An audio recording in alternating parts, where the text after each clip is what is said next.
Welcome to There's No Place Like Home, the radio show coming to you on WRXB 1590 AM and Pinellas County Connection TV. This program is presented to you as an opportunity to hear information that can help you fulfill the dream of owning your very own home. We also share information about upcoming special events and programs to help you enjoy the good life here in Pinellas County, as well as other items of interest. The sponsor of this program is the Housing Finance Authority of Pinellas County, which offers the First-Time Homebuyers Program, your key to homeownership, helping people in Pinellas, Pasco, and Polk counties make their dreams of homeownership a reality. I'm Jane Merlin alongside Frank Bowman, your host for today's show. Frank, how are you today? Well, Jane, I'm doing very well, but as you know, our topic today is one that has on an annual basis causes me some additional stress and concern, but I believe that's an important result of this show. And our topic today is going to be hurricane preparedness. And every year when we prepare for this show, I become aware of the need to get prepared. And that's a good thing. We were talking before the show the fact that you do get a little bit anxious every time we have this topic on, and it's not because of Tom. It's the subject itself, but it's a good stress to have because it does mean that you are aware, you're concerned, and we know for a fact that you're going to do everything to make sure that you are prepared, and that's what we want to do today too, is make sure everybody tuning in is prepared. That's exactly right, Jane. As I mentioned, our topic today is going to be hurricane preparedness, and this is a subject that is very important to all of us here in the Bay Area and entire state of Florida, and more recently, the entire coastline of the United States. But this is a good time to remind everyone that being prepared for the hurricane season is our own personal responsibility, and it is the most important thing we can do right now. Today's guest will tell us about preparations we can make that can make a huge impact on our ability to survive a storm. Coming up in a few minutes, we'll be talking with Tom Iovino, communications specialist with Pinellas County Communications, and I dare say our local hurricane expert, too. But before we get into today's topic, we want to provide you with a message from our sponsor, the Housing Finance Authority of Pinellas County, or as we say, the HFA. Jane? Thank you, Frank. And yes, the HFA is offering the First-Time Homebuyers Program for individuals in Pinellas, Pasco, and Polk counties who have never owned a home, have not owned a home in the last 3 years, or veterans. And the HFA offers a low rate on its 30-year fixed-rate mortgage. And if you need a little help with down payment and closing costs, they can help you with that also with the Home Key Second Mortgage. That's also available in the counties of Pinellas, Pasco, and Polk.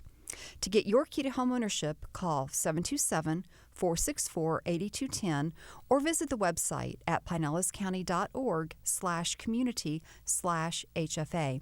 And by the way, to reach us for more information or comments about the show, call us at that same number, 727-464-8210, or email us at housingfinanceauthority@pinellascounty.org. And you can also catch past shows by logging onto the website. And, of course, we are also seen on YouTube. Frank?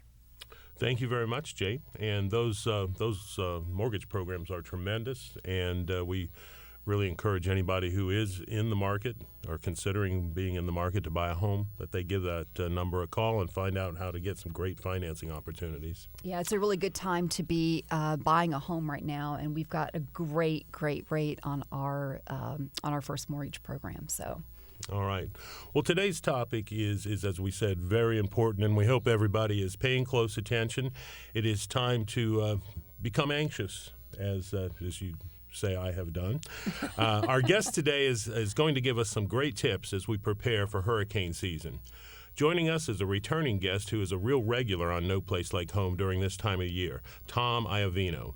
Tom recently attended the National Hurricane Conference, and I know he brought back great information to share with all of us. He is also the host of several great programs on Pinellas County Connection TV, including an instructional video on how to shutter your home. Welcome to There's No Place Like Home, Tom. Hey, guys, how you doing? We're great, I guess.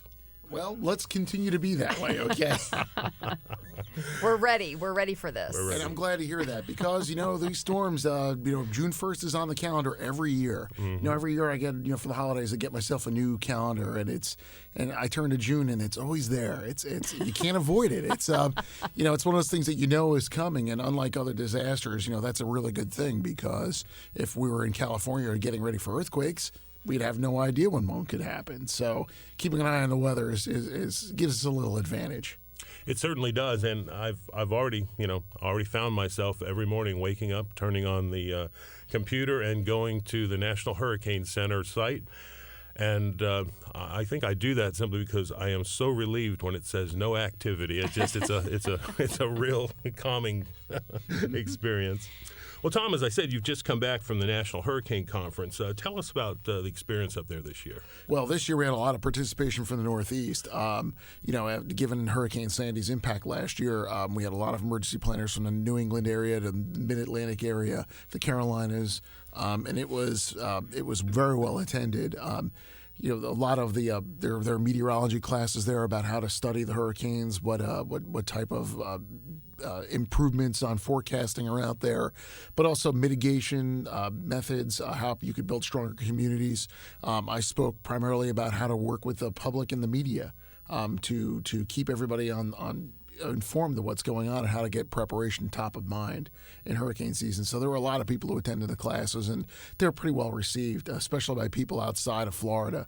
Florida, we tend to know more about hurricanes because we're more vulnerable than other states, but it was good to see a lot of people there from Connecticut, from New Jersey, from South Carolina, from Louisiana and Mississippi and Alabama. It was good to see that many people from other parts of the country.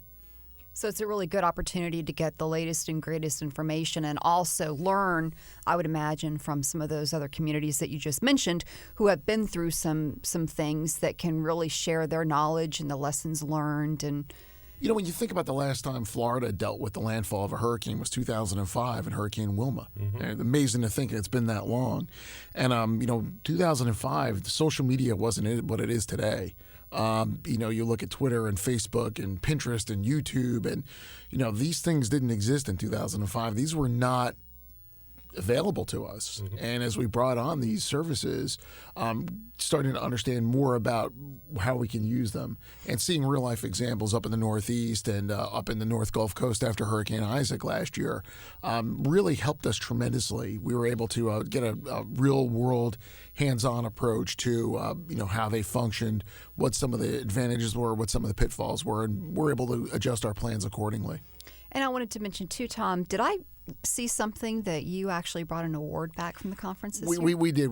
From the Governor's Hurricane Conference. So I started a blog.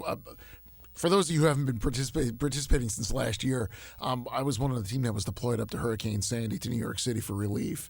And while I was up there, I started a blog about the experience, about what we observed and what we saw, and I loaded as many pictures and videos on it as possible. And that blog actually won Best Public Information Tool in the state in the Governor's Hurricane Conference this year. So we were able to come back with some hardware. It was nice to see that it was recognized, the work we had done. And that hopefully that'll help steer people in the future to do more effective communication using the new media, the social media, the internet, to really push the information out. Well, congratulations on that Thank accomplishment. you. That really was a great blog. I did keep up with that, and it was a fascinating review of everything that was going on up there. And how did come about going to participate in the recovery after Sandy? Well, what happened was both New Jersey and New York had been hit pretty tremendously, and there's something known as an EMAC. It's the Emergency Management Assistance Compact, which states can request from other states assistance after a big disaster.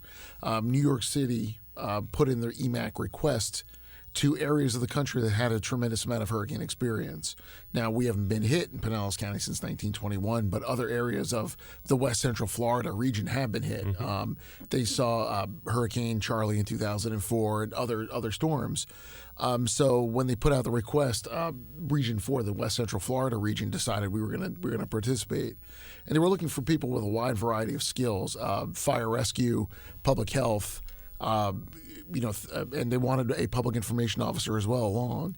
And when we did show up for that, it was eye opening. It was we flew up and we reported to a warehouse that had no heat for the first few days, and it was cold in November in New York, and which is not what we're used to after a hurricane impact. We're used to tremendous heat, but this is actually very cold, and we started to participate in the response. As logistics arm, we were providing supplies and making sure we got the supplies to the right place at the right time. And that was interesting in a very large metropolitan area such as New York City. When you think about the population up there, 8.5 million people inside the city's borders itself. Brooklyn itself, if it was divided as a separate city, would be the third largest city in the country population-wise, just behind Chicago and Los Angeles. So, so you've got a tremendous number of people in a very small area that's exceptionally vulnerable to hurricanes. Areas of the city that didn't get hit by the storm, didn't get the storm surge, like in Midtown Manhattan, were up business as usual. Areas outside of the areas that were inside the impacted areas, places were devastated. Areas of Staten Island were just completely wiped off the map by the storm surge, and it was incredible. Some of the worst damage I'd seen ever from storms.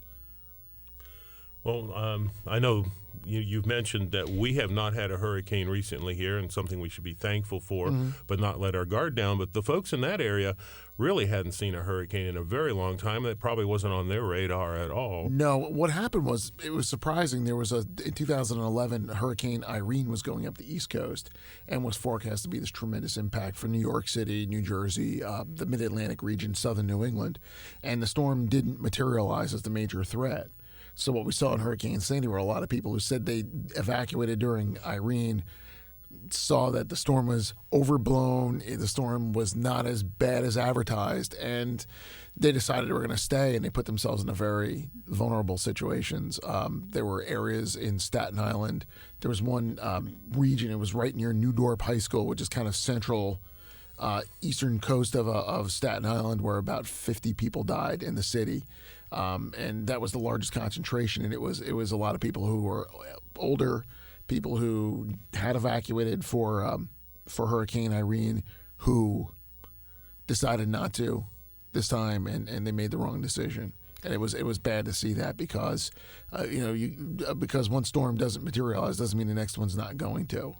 Well, I think, Tom, that's a very important point that we need to make here, and that is the fact that when emergency officials make a recommendation for you to leave, they mean that. They want you to leave for your safety, for your protection, and it's very unfortunate that that situation occurred up there. But these storms are, in a sense, very unpredictable. Yeah, they are. Sandy really was a situation where it threw everybody a curveball. It wasn't a true tropical system when it got to the shore, but it still had 90-mile-an-hour winds. It still had hurricane-force winds. It still had a large storm surge that came along with it. But what happened was, because it wasn't a truly tropical system, the Hurricane Center didn't put up hurricane warnings because they don't forecast extratropical storms. They don't forecast these storms that aren't tropical systems. And there was a change this year. What happened was the Hurricane Center said, okay, if a storm is coming and it is a hurricane, and even though it's not expected to be a hurricane at landfall, we're still going to keep hurricane warnings up. And that would have maybe spurred more people to evacuate. There was some confusion. There was a coastal flood warning up, which can mean, 2 feet of water if you get a strong wind off the ocean. Nobody was thinking about a 14-foot storm surge. And because I guess the warning didn't come through with hurricane attached to it, people tended to downplay it a little bit, and they stayed where they were, even though they knew that there was going to be hurricane force effects in the area. So there is that change this year as storms come in. If they do change their character, and that happens frequently, the late season storms, they're not necessarily tropical when they make landfall anymore. They're still going to continue. The Hurricane Center's still going to continue to put up those warnings, just to reinforce the importance of being ready in the event something does happen. Well, a 90-mile-an-hour hurricane is indeed a force to be reckoned with, but it's not an extraordinarily strong hurricane. It's not a Category 3 or 4. However, over the last several years, I think we've been moving the focus away from the wind danger to this storm surge. And I think the folks here in Tampa Bay need to realize, very much like New Jersey and New York coast and Long Island, we have tremendous concentrations of people living right on the coast. And you know, what would a storm surge like 14 feet do here in Pinellas? It would be devastating. I mean, it would be devastating. You look at areas of Pinellas County, central Pinellas Park, let's say, that are in level A or B evacuation zones. And you're miles away from the beach and you're miles away from the bay, and you'd never think you were going to get storm surge, but those areas are very low lying. And, you know, with a 14-foot storm surge, that would necessitate at minimum a level B evacuation. That's a lot of people. That's in excess of 350,000 people we'd have to move. And, you know, that kind of damage is nothing to trifle with. The reason why we're so concerned about storm surge is it's what kills people. Wind does not kill people in the numbers that storm surge does. You know, wind can be, you can hide from the wind. You can get into a reinforced building with protected windows and you can ride out the storm. The storm surge, when it comes in, is there's no shuttering system is going to stop storm surge. When it comes in, you know, the safest thing to do is to be somewhere far away from it. You don't want to be in that situation, because it's not like jumping. When I say 14 feet of storm surge, it's not jumping into a clear pool and you can swim your way to safety. That water underneath is filled with debris, it's filled with chemicals, it's filled with sewage. It's going to be really nasty, and it's going to be dangerous, if not lethal, to swim through that water. For people to wait until the water starts to rise, you may have to go miles to get out of that storm surge, and we don't want people in those areas. Since I moved to Florida in 1992, there's only been 3 mandatory evacuations that have been ordered. One was for Hurricane George back in 98, I believe, and then in 2004 for Charlie and for Jean. Beyond that, we haven't ordered mandatory evacuations. So it's not like we're doing this every other weekend. We understand there's an expense. We understand it's a hassle. But to say that, well, we're not going to do it because they do it so frequently, it's 3 times in 21 years, is hardly excessive. And when we do it, we have a really strong belief that you're going to be in danger. And thank goodness all 3 of the storms never materialized to what we wanted. But had they done that, it could have been devastating. And my biggest fear is that one day I'm going to have to get in front of a camera and answer a question: why did 6,000 people die in Pinellas County? Didn't you warn them? And we're working with our partners in the media and our partners in the Weather Service and our partners in the cities and surrounding counties to make sure we keep echoing the same message. You have to take these evacuation orders seriously. When they're given, you have to be able to do it and move. And I think that's probably one of the very important messages we need to convey today. And as I said, this is my annual wake-up call, and it does make me think about what I'm doing. And when we talk about hurricane preparedness, I think there's the priority of objectives is to keeping yourself and your family members safe and alive. Yes. Secondarily, maybe some property issues, but the evacuation is what, when it's ordered, is what's there. It's being done to keep you alive, yes, so that you don't perish in this storm. What are some of the things that families need to do to be prepared, whether they're going to weather the storm locally or if they're going to have to leave? What's the hurricane preparedness kit about? You know, the hurricane preparedness kit is about having the essentials that you'll need. You need water. You need food.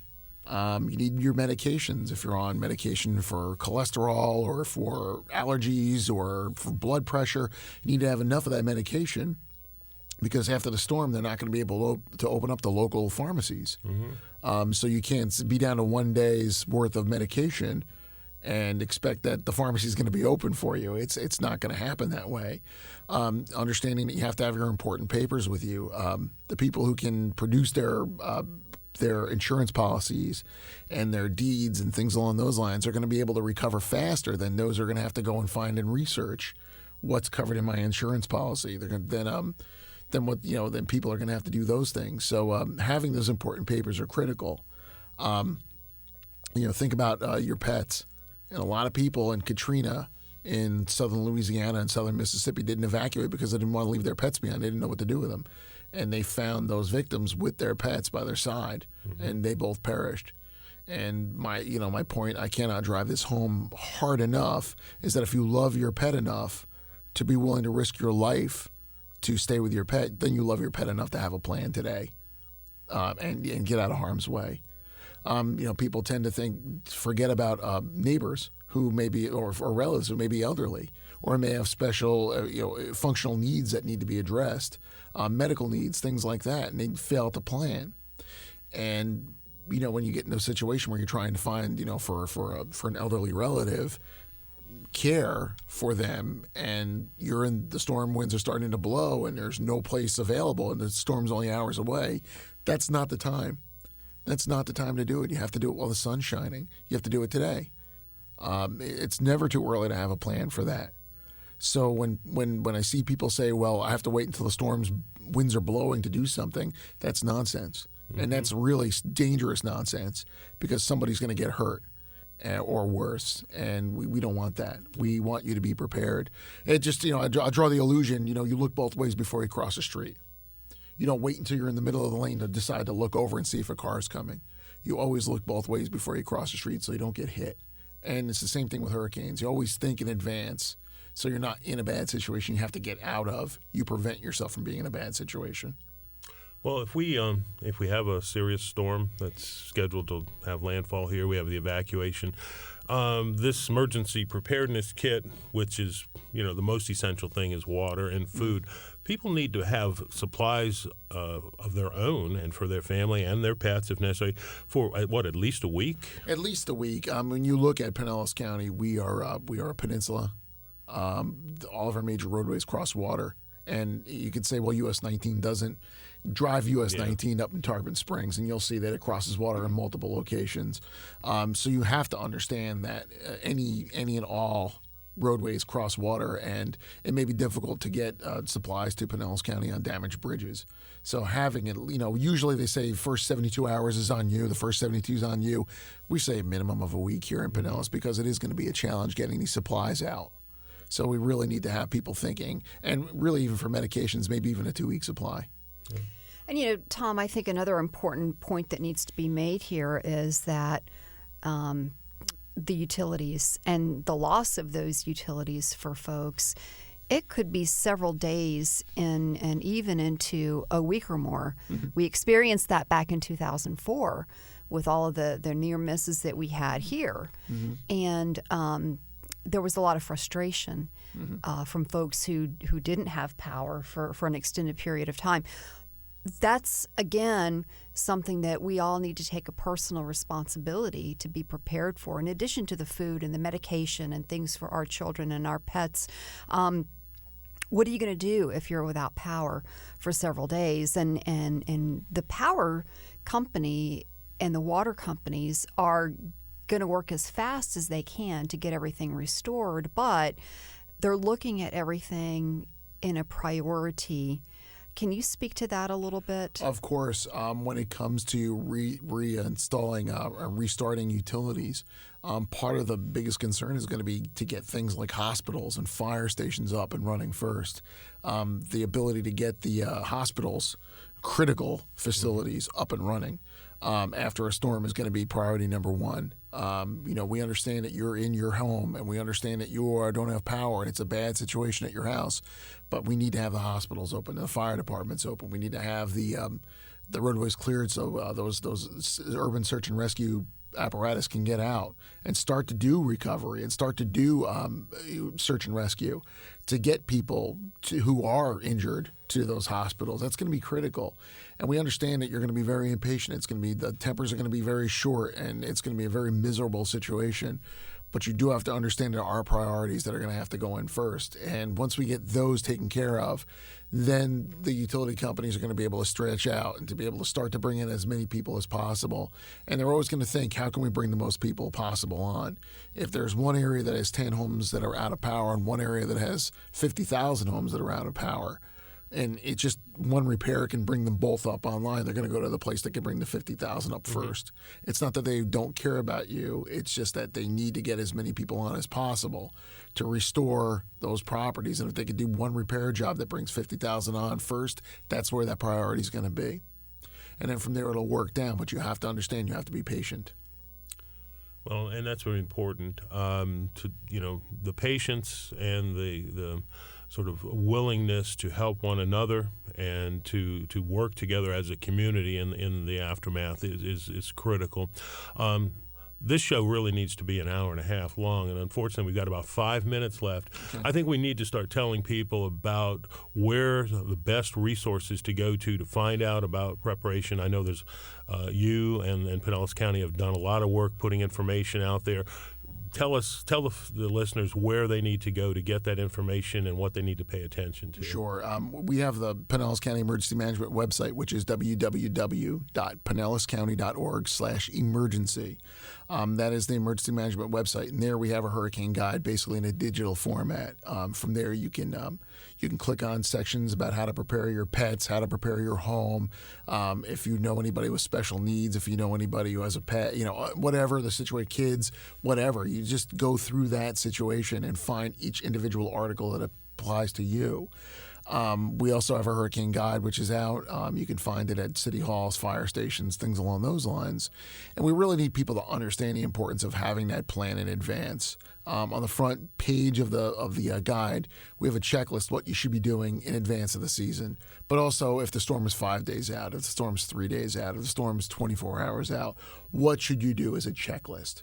And to make sure that you've done those steps to be able to move ahead to the next section. That's really a critical need there because people tend to think hurricane, they can't get their minds around it. They have to prepare, but they're not sure where to begin. We've given you a checklist based on time when things need to be done. And I think what you said earlier about, the time to plan is when the sun is shining is so very important because we tend to not have it on the top of our mind. And when that wind starts blowing, people start to panic, and we don't want that to happen. And really, I'm not asking anybody to go in the backyard and dig a bomb shelter. Okay, we're not looking for that kind of preparation. We just need you to go to the grocery store every time you go and buy 2 or 3 extra cans of food or buy an extra pack or 2 of batteries. And by doing that a little bit at a time, by the time we get in the heart of hurricane season and later in the season when we're most vulnerable in Florida's West Coast, your kit will be properly stocked and you won't be breaking the bank. Mm-hmm. So again, we're not talking for people to make massive $50,000 investments. We're talking about small things you can do every week, every day to try to build that survival kit up to the point where you're going to be well prepared. And to make plans in case, when you need to evacuate. Plan ahead where you're going to go. Do you have relatives, 100 miles from here or more places? Because as you mentioned earlier, the period of the storm is going to be 12 to 24 hours. Mm-hmm. Then the really difficult coping times are going to be for a week or so afterwards. Or longer. Yeah, or much longer if we have a really severe storm. So, making plans on where you're going to be and how you're going to, contend with things. Your workplace should be helping you with mm-hmm. some of their expectations for you being back or not being back, et cetera. So the website is really, really wonderful. I know you've worked on it for several years. Thank you. People need to go there and get this information. Again, we started with the comment, preparedness is your personal responsibility. Everyone out there listening needs to make sure they're learning this information and following up on being prepared. And that's really the key. It's knowing well in advance. You don't want to wait until those winds are blowing before you start to make the plan. You got to start today. Excellent information as always, Tom. Yes. Thank you very much. And Tom, I know you go out there and make presentations and all as well, so folks can still have an opportunity to get some personal. Sure, we can do that. Also, if people want to talk one-on-one with an emergency manager, they can call 727-464-3800, and that'll connect you with the emergency management office. And from there, if you have any individual questions, they can help answer them. Well, that's terrific. Well, unfortunately, we are out of time again. This show, as I said, needs to be much longer. We really want to thank our guest, Tom Iovino, Pinellas County Communications. We also would like to thank Pinellas County Communications Department for helping us produce this show, and of course, all of our friends at WRXB 1590 AM. Be sure to join us next month, and please contact us if you'd like more information about this show or would like to provide us with any feedback. I'm Frank Bowman. And I'm Jane Merlin. Thanks for tuning in, and remember, there's no place like home.